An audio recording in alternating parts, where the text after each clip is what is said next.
This is the Lone Creator YouTube. We hope this video helps. You begin by verifying essentials: Android version, storage, and a Google Family account. These let you manage settings centrally. Once done, install the official parental control app from the Play Store and grant the minimal permissions it asks for. This enables monitoring and filter features. You should enable Device Administrator if prompted so the app can enforce limits. Make sure location and notification access are allowed, because the app uses them to report activity and send alerts in real time. You now configure the controls. Open the child profile, set screen time schedules with daily limits for weekdays and weekends, and choose immediate or gradual lock behavior. Next, select app controls, block chosen apps or restrict by category, and set age-appropriate ratings for downloads.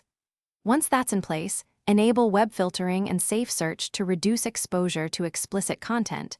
You can add allowed or blocked sites manually. Make sure alerts are enabled, so you receive contextual notifications for violations or attempts to. You finish by testing everything.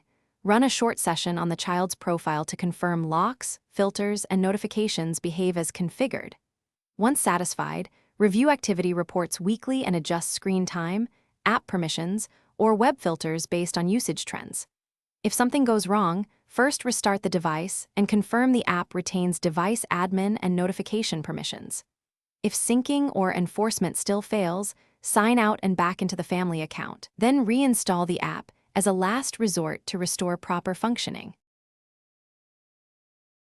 Thanks for watching. Consider subscribing if we helped you.